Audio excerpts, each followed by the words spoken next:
इस वक्त की बड़ी खबर आप तक पहुंचा दे। दंतेवाड़ा से मुठभेड़ में 9 नक्सलियों के मारे जाने की खबर सामने आई है। मौके से भारी मात्रा में हथियार भी बरामद किए गए हैं। दंतेवाड़ा और बीजापुर सीमा इलाके में ये मुठभेड़ चल रही है। 1 घंटे से ये मुठभेड़ जारी है। लोहागांव पीड़िया जंगल में ये मुठभेड़ चल रही है। दोनों जिलों की संयुक्त पार्टी और नक्सलियों के बीच ये मुठभेड़ जारी है। बड़ी खबर आप तक पहुंचा रहे हैं। 9 नक्सलियों के मारे जाने की खबर सामने आई है। नक्सल ऑपरेशन में यह बड़ी सफलता है। 9 नक्सलियों के मारे जाने की खबर। और दंतेवाड़ा और जगदलपुर से हमारे 2 सहयोगी हमारे साथ जुड़ गए हैं। सबसे पहले दंतेवाड़ा का रुख करेंगे। वेद प्रकाश हमारे साथ जुड़े हुए। वेद प्रकाश, नक्सल ऑपरेशन में एक बड़ी सफलता, 9 नक्सलियों के मारे जाने की खबर है।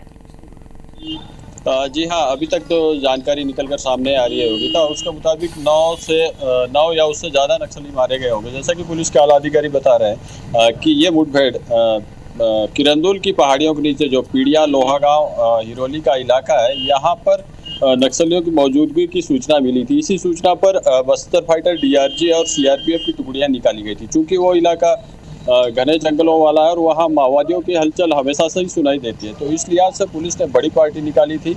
और आज सुबह करीब 10 बजे से ये मुठभेड़ शुरू हुई है। और जो पुलिस के अफसर हैं वो बता रहे हैं कि मुठभेड़ अभी भी रुक रुक कर लगातार हो रही है। तो इस वजह से वहाँ जो भी अपडेट है उसके बारे में जो लेटेस्ट जानकारी है वो नहीं मिल पा रही। लेकिन हमारे जो सूत्र है उनका दावा है कि 9 से 10 नक्सली मारे गए हैं और उसमें कुछ के डेड बॉडीज भी पुलिस ने रिकवर कर लिए। साथ ही जो मारे गए नक्सली हैं उनसे हथियार भी बरामद कर लिए हैं। तो पुलिस के जो अधिकारी हैं, एसपी से भी हमने इस बारे में बात करनी चाहिए। लेकिन वो जो इलाका है वहाँ पर संचार की सुविधाएं थोड़ी सी दिक्कत करती है। इस वजह से लेटेस्ट अपडेट नहीं मिल पा रहे। वही पुलिस जरूर ये दावा कर रही है कि यहाँ एक बड़ी सफलता मिली है और कुछ देर बाद ये स्पष्ट हो जाएगा कि कितने माओवादी मारे गए और कितने हथियार पुलिस ने बरामद किए हैं।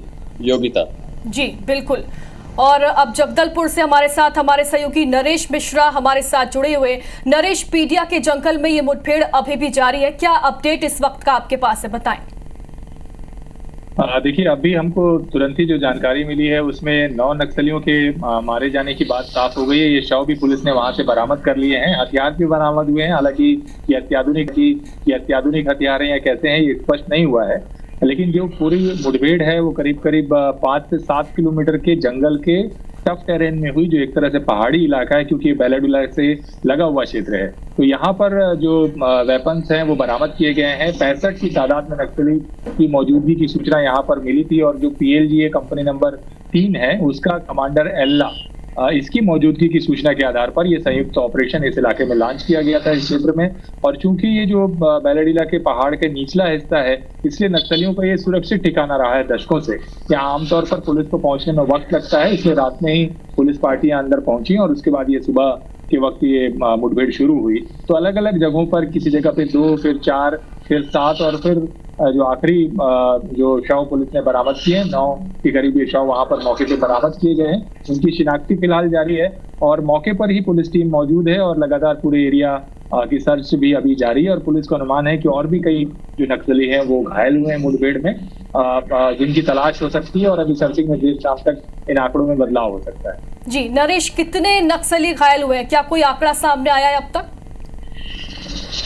नहीं, देखिए, स्पष्ट तौर पर तो कोई आंकड़ा सामने नहीं आया है। लेकिन पुलिस अधिकारियों का ये कहना है कि क्योंकि 65 के तादाद में लोग थे तो और कई घंटे तक अलग अलग मुठभेड़ हुई थोड़ी थोड़ी देर रुक करके, तो ऐसे में इस बात का अनुमान है कि कई साथियों को अक्सर हमेशा नक्सली अपने साथ बचाकर भगा कर ले जाने की कोशिश करते हैं, घायल होने की बात भी। तो इस वजह से इस बात की संभावना है कि कई लोग घायल होंगे जिन्हें नक्सली अपने साथ मौके से लेकर भाग निकले होंगे मुठभेड़ पर पुलिस जवानों के भारी पड़ते देखने के बाद। तो जनवरी से अब तक देखिए इस तरह सिलसिलेवार मुठभेड़े हैं और पीड़िया में ये दूसरी मुठभेड़ है इस तरह की। हालांकि ये जो क्षेत्र है ये किरंदुल थाना क्षेत्र के अंतर्गत आता है और एंद्री जो जगह है, जो गांव का नाम है, उसकी पहाड़ियों पर ये मुठभेड़ हुई है। जी, हमारे दोनों सहयोगी हमारे साथ बने हुए हैं। आप रुक करेंगे दूसरे रिपोर्टर का, बताएं और क्या क्या सामान वहां से बरामद किया गया है, क्या ताजा अपडेट आपके पास है? जी वेद प्रकाश, बताएं। जी देखिए योगिता, वो जो इलाका है वहाँ से संचार की दिक्कत है। इस वजह से क्या है, पुलिस पार्टी का लगातार जो संपर्क है वो नहीं हो पा रहा। दूसरी बात कि वहाँ रुक रुक कर फायरिंग हो रही है, तो वहाँ जो जवान तैनात है वो पुलिस के जो आला अधिकारी हैं, एसपी, उन्हें जानकारी सही समय पर नहीं पहुंचा पा रहा है। हालांकि जब फायरिंग थमेगी तब ये स्पष्ट हो पाएगा कि कितने डेड बॉडीज और कितने जो वेपन्स है वो रिकवर किए गए हैं। तो अभी जो लेटेस्ट अपडेट है उसके मुताबिक जो सूत्रों का दावा है, जो खबरें निकलकर सामने आ रही है, उसके अनुसार 9 माओवादियों के मतलब 9 माओवादियों को पुलिस ने ढेर कर लिया। इसमें से 2 से 3 जो डेड बॉडीज है वो रिकवर भी कर ली गई है। लेकिन पुलिस के आला अधिकारी इस बात की पुष्टि नहीं कर रहे हैं। वे हालांकि जरूर ये कह रहे हैं कि किरंदुल की पहाड़ियों के नीचे जो मुठभेड़ हुई है उसमें बड़ी सफलता पुलिस को मिली है। तो ये माना जा सकता है कि जब तक वो पुलिस पार्टी वहाँ से लौट नहीं आती या फिर कोई संपर्क नहीं हो पाता, तब तक इन आंकड़ों में उलटफेर की संभावना भी है। क्योंकि ये पुलिस का दावा है और हमारे सूत्रों का भी दावा है, लेकिन जो वास्तविकता है वहाँ जो जवान तैनात हैं, जो मोर्चा ले रहे हैं नक्सलियों से, वे जब लौटेंगे तभी ये क्लियर हो पाएगा। योगिता जी, नक्सल ऑपरेशन में इसे एक बड़ी सफलता माना जा रहा है। 9 नक्सलियों के मारे जाने की खबर है और ये आंकड़ा जो है वो बढ़ भी सकता है। बहुत बहुत शुक्रिया तमाम जानकारी के लिए।